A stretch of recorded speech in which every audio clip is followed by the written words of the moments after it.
Lição 8. 23 de novembro de 2025. Título da lição: Emoções e Sentimentos. A Batalha do Equilíbrio Interior. Introdução. O homem é, essencialmente, um ser pensante, afetivo, volitivo, quer dizer, vontade, e livre. Pensa, sente, deseja e age. Na lição anterior estudamos a respeito dos pensamentos. Vimos como eles podem influenciar os sentimentos e a vontade e refletir em nossas decisões. Nesta lição abordaremos a parte afetiva do ser humano, buscando definir e diferenciar emoções e sentimentos e compreender sua importância na experiência humana e espiritual. Primeiro tópico: o homem, um ser afetivo. Ponto 1. Propósitos do estudo. Há um evidente e preocupante agravamento da crise de saúde mental em todo o mundo, inclusive no Brasil. Transtornos depressivos e de ansiedade são os que mais crescem. Como já ressaltado, uma compreensão correta do ser humano, à luz da Palavra de Deus, é fundamental para uma vida integralmente equilibrada. Isso inclui entender, primeiro, o que são emoções e sentimentos e como podem e devem ser geridos. Segundo, qual a conexão existente entre o que pensamos e o que sentimos. E terceiro, qual a relação desses fenômenos com a vontade e as decisões humanas. Pensar, sentir, desejar e agir. Nada em nós deve estar fora do propósito de amar a Deus, servi-lo e adorá-lo. Salmo 103, 1, Marcos 12, 30. Ponto 2. Afetividade, emoções e sentimentos. De forma simples, a afetividade é a nossa capacidade de sentir e demonstrar emoções e sentimentos. Esses processos envolvem tanto nosso corpo quanto a alma, Salmos 31, 9, e também o espírito, João 13, 21, Lucas 1, 47. A Bíblia nos mostra que somos seres completos, corpo, alma e espírito, e que nossas emoções e sentimentos fazem parte da nossa natureza, criada por Deus. Podemos entender melhor assim. Letra A. Emoções. São reações rápidas e geralmente acontecem sem a gente pensar, como por exemplo, quando sentimos medo ou alegria de repente. Letra B. Sentimentos. Por outro lado, são mais duradouros, eles nascem das emoções, mas permanecem por mais tempo e são percebidos de forma mais consciente, como por exemplo, quando sentimos gratidão ou solidão. A principal diferença é que a emoção passa rápido, tem pouca duração e é intensa. O sentimento é menos intenso, mas pode perdurar bastante tempo. Mateus 26, 38, Gênesis 47, 9, Romanos 9, 2. Como servos de Deus, precisamos aprender a lidar com nossas emoções e sentimentos, buscando equilíbrio através da Palavra de Deus e da ação do Espírito Santo em nossa vida. Ponto 3. Principais afetos. Alegria, medo, raiva, surpresa, nojo e tristeza são as 6 emoções básicas. Quando ocorrem, provocam alterações corporais, como coração acelerado, respiração ofegante, tensão muscular, secura na boca e náuseas. Adão expressou alegria ao acordar e contemplar Eva, Gênesis 2, 23, emoção que se tornou um sentimento igualmente prazeroso durante a feliz convivência que tiveram, plena de cumplicidade, Gênesis 2, 25. Depois do pecado, experimentaram vergonha e medo, 2 emoções negativas ou desagradáveis. Dentre as reações externas imediatas ocorreram a percepção da nudez, cobrir o corpo e se esconder de Deus, Gênesis 3, 7 ao 10. Tristeza e dor se tornaram sentimentos constantes na vida do primeiro casal, Gênesis 3, 16 ao 18.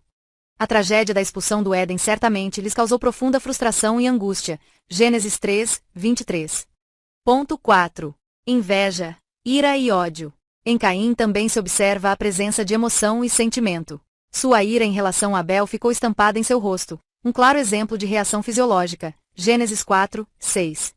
Mesmo advertido por Deus, permitiu que a emoção se transformasse em um sentimento de ódio e matou o irmão, Gênesis 4, 8. Outros sentimentos negativos, como culpa e medo, o acompanhariam por toda a vida, Gênesis 4, 10 ao 14. Segundo tópico: emoções, experiência e controle. Ponto 1. Reação e decisão. Como reações instintivas, muitas emoções estão fora do controle humano. Em casos assim, não constituem um pecado em si mesmas. Mas é responsabilidade nossa decidir como agir diante de uma reação emocional. A frase do apóstolo Paulo, irai-vos e não pequeis, Efésios 4, 26, expõe essa verdade. Paulo aconselha os efésios controlarem a ira e não deixarem que os dominem, tornando-se um sentimento pecaminoso. Permanecer irado é dar lugar ao diabo e abrir caminho para terríveis pecados, Efésios 4, 27. A ira, portanto, é uma experiência emocional que deve ser repelida e jamais cultivada. Em Efésios 4, 31, Paulo diz que devemos nos livrar de toda amargura, ira e cólera. Assim, admite-se a ira como emoção, mas não como sentimento. O verdadeiro cristão não pode alimentar emoções ruins, como a ira, Colossenses 3, 5 ao 8. Dizer eu sou assim mesmo, para justificar, Arroubos emocionais e permanecer neles é negar a eficácia da obra de Cristo. Romanos 8, 13, 2 Coríntios 5, 17. Ponto 2. Emoção e pecado. O fato de uma emoção ser instintiva não retira, de forma absoluta, seu caráter pecaminoso. Raiva, inveja, tristeza e outras emoções reiteradas podem ser expressões de pecados enraizados no coração. Uma pessoa orgulhosa, por exemplo, é muito suscetível a reações emocionais negativas, como ira, rejeição e outros comportamentos hostis às pessoas com quem convive. Nabal era um personagem assim, soberbo, mal-humorado e ingrato. 1 Samuel 25, 10 e 11. Sua insensatez lhe custou a vida. 1 Samuel 25, 36 ao 38. Um coração altivo é muito propenso a emoções negativas e sentimentos facciosos. Provérbios 13, 10, Provérbios 21, 24. Como Davi, devemos rogar a Deus que nos livre da soberba, para que ela não nos domine e leve a transgressões. Salmos 19, 13. Ponto 3. O aspecto positivo das emoções. Mesmo desagradáveis, certas emoções nos trazem muitos benefícios. O medo é um exemplo. Quando sentimos esta emoção, o cérebro inicia um processo instantâneo de descarga de adrenalina, hormônio que põe o corpo em imediato movimento para luta ou fuga. Serve, portanto, como um ativador de nosso mecanismo de defesa. Sem essa emoção o corpo ficaria inerte, sem ação, totalmente vulnerável. Nossos afetos, portanto, podem ser direcionados para o bem ou para o mal. Foi tomado de uma justa indignação que Jesus expulsou os vendilhões do templo. Mateus 21, 12. Muitas outras emoções o Mestre expressou durante sua vida e ministério. Mateus 9, 36, João 11, 35 e 36, Marcos 3, 5. Terceiro tópico. Sentimentos guardados por Deus. Ponto 1. A falsa autonomia humana. Como em tantas outras áreas da vida, no aspecto das emoções e dos sentimentos, muitos têm preferido acreditar em sua própria capacidade. O mercado está cheio de conteúdos sobre inteligência emocional e gestão emocional.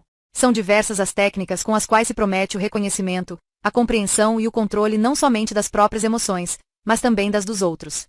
Não podemos negar alguma eficácia de métodos coerentes de ajuda ao ser humano nesse tão complexo processo.